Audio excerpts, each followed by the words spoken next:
Well, you know those bass anglers, those ones that seem to go out and catch fish all the time.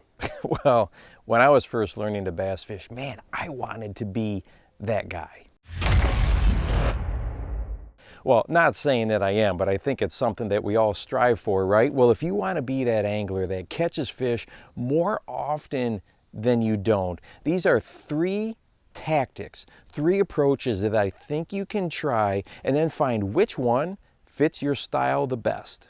You know, great anglers can adjust and do multiple things, but we've got to start somewhere, and every angler, great professional that you talk to, they will definitely have their strengths, the things that they prefer. Well, number one is cover water. So when we're trying to cover water, we are just got that trolling motor going, we're covering as much territory as possible, and we're playing the odds. We want to pick off those aggressive fish. I would often do this in my tournament days. I'm looking for 5 bites right away to fill that live well, and man, I'm just cruising right down and boom, boom, boom, trying to get those 5 as fast as I can. Then I could adjust and do something different. Well, if you're gonna try this cover water approach, you're thinking horizontal lures, horizontal presentations. You know, your Topwaters, your Crankbaits, your swim jigs, swim baits, those types of things where you can make long casts and really cover a lot of territory. Well, that leads right into my next one. Number 2 is you can go ultra finesse. And I know plenty of anglers, they're like, Steve, not happening. I cannot fish that slow. But some anglers, some of the best anglers I've known and ever fished with, boy, they could fish slow. They were the ultra finesse angler and they caught a ton of bass, and it works hand in hand with covering water. So if you're just roaring down that bank and picking off aggressive fish and you catch some, oftentimes you can then circle back, come back, and really slow down and work that area over carefully. Bass like to get in groups so much of the year. There are multiple fish in that one area. Well, if you can do the ultra finesse thing, okay, and leave that lure soak and fish a small area thoroughly, you can really up the number of bass that you catch. You might go from a 5-fish evening to maybe 12 or 15 fish just from that simple approach, working an area over carefully, very finesse type lures.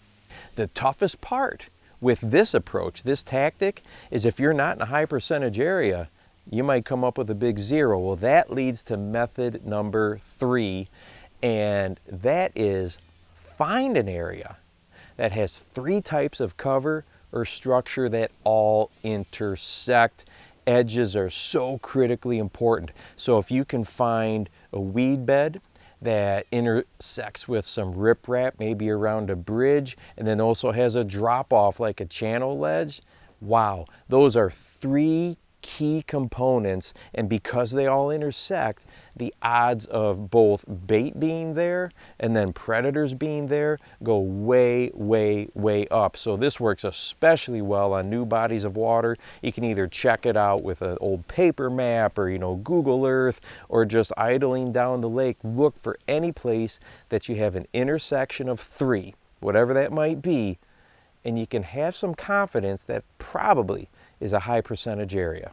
And this idea of finding 3 works both at the macro and the micro level. So from, you know, the far distance, that macro level, we're talking big noticeable things, right? Your riprap banks and your weed beds and bridge pilings, that macro level. But once you start to finesse an area, okay, or work through an area very specifically, and this just happened to me up on the Mississippi River, you can now focus on those 3 things at the micro level. Maybe you find that single rock, okay, that is next to that small patch of weeds that is situated, you know, a certain distance on a flat from deep water, whatever, or a dock, or whatever it might be. So when you're looking for 3, groups of 3, think macro, and then when you find an area, think micro. Or another way to say it is you might run across that spot within a spot. And hey, if you want to watch a video that talks about when the whole bass fishing world just opened up for me, what was a game changer, when my mindset just switched and things started to make sense, go ahead and check this one out right here. Make sure that you go out and encourage someone today. You never know how you might just change their life. For the Bass Fishing Life, I'm your host, Steve Rogers.